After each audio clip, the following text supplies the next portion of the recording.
सनातन धर्म की परंपरा में त्रिदेव ब्रह्मा, विष्णु और महेश सृष्टि, पालन और संहार के मुख्य आधार माने जाते हैं।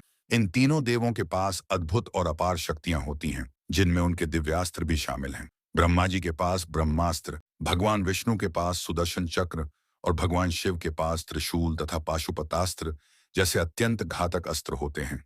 यह अस्त्र इतने शक्तिशाली माने जाते हैं कि इनका प्रयोग केवल अत्यंत विशेष अवसरों पर ही किया जाता था।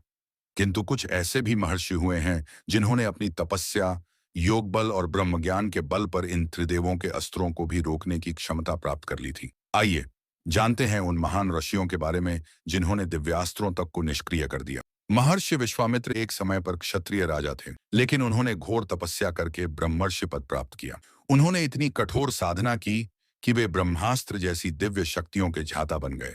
विश्वामित्र ने श्री राम को ब्रह्मास्त्र, दिव्यास्त्र, वरुणास्त्र, अग्न्यास्त्र, वायुआस्त्र आदि का ज्ञान दिया था। वह स्वयं भी इतने शक्तिशाली थे कि यदि कोई देवता भी उनसे टकराता तो वह उसे रोकने में सक्षम होते। एक कथा के अनुसार जब वशिष्ठ और विश्वामित्र के बीच विवाद हुआ, तब विश्वामित्र ने ब्रह्मास्त्र तक का प्रयोग कर दिया था, लेकिन वशिष्ठ ने अपने तपोबल से उसे भी निष्क्रिय कर दिया। इससे स्पष्ट होता है कि उन्होंने त्रिदेवों के दिव्यास्त्रों को भी चुनौती देने की शक्ति प्राप्त कर ली थी।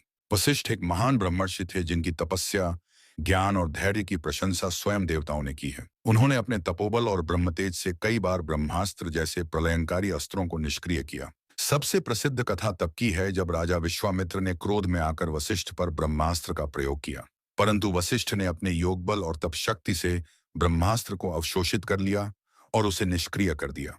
यह प्रमाण है कि वशिष्ठ ऋषि की शक्ति किसी भी देवास्त्र से कम नहीं थी। दधीची ऋषि की कथा पुराणों में अत्यंत प्रसिद्ध है। जब देवताओं को असुर वृत्रासुर से युद्ध में हार का सामना करना पड़ा, तब भगवान इंद्र ने ब्रह्मदेव से सहायता मांगी। ब्रह्मा ने कहा कि वृत्रासुर का वध केवल एक ऐसे अस्त्र से हो सकता है जो किसी महान तपस्वी की हड्डियों से बना हो। तब महर्षि दधीचि ने बिना किसी झिझक के अपने शरीर का बलिदान कर दिया और अपनी अस्थियों से वज्र नामक दिव्यास्त्र बनाया गया। यह अस्त्र इतना शक्तिशाली था कि इसने वृत्रासुर जैसे बलशाली राक्षस का अंत कर दिया। यह दधीचि की शक्ति और तपस्या का ही परिणाम था कि उनके शरीर की हड्डियों से बना अस्त्र देवताओं के अस्त्रों से भी अधिक प्रभावशाली बन सका।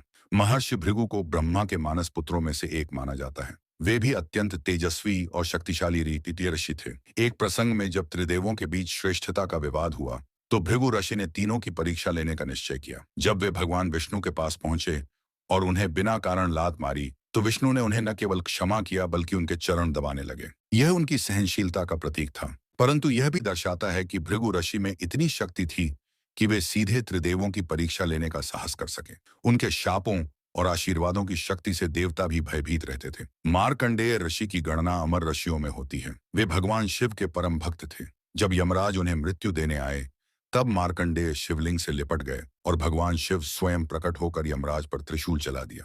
यह प्रसंग इस बात का संकेत है कि मार्कंडेय ऋषि की भक्ति और तपस्या इतनी प्रबल थी कि भगवान शिव ने अपने अस्त्र का भी उपयोग उनके रक्षण हेतु किया। यानी यदि जरूरत पड़ती तो वे शिव के त्रिशूल जैसे दिव्यास्त्र को रोकने या नियंत्रित करने में भी समर्थ होते। त्रिदेवों के दिव्यास्त्र असाधारण और अजेय माने जाते हैं, लेकिन कुछ महापुरुषों और ऋषियों की साधना, तप और ब्रह्मज्ञान ऐसे उच्च स्तर पर पहुंचे कि उन्होंने इन अस्त्रों को भी नियंत्रित कर दिखाया। उनके लिए शक्ति केवल बाह्य नहीं, आंतरिक और आध्यात्मिक थी। यह हमें यह सिखाता है कि आत्मबल और साधना से कोई भी लक्ष्य असंभव नहीं होता, चाहे वह त्रिदेवों की दिव्य शक्तियों को रोकना ही क्यों न हो। इन ऋषियों की गाथाएं न केवल प्रेरणादायक हैं, बल्कि यह भी दिखाती हैं कि धर्म और तपस्या के मार्ग पर चलकर कोई भी ब्रह्मांडीय शक्तियों का भागीदार बन सकता है।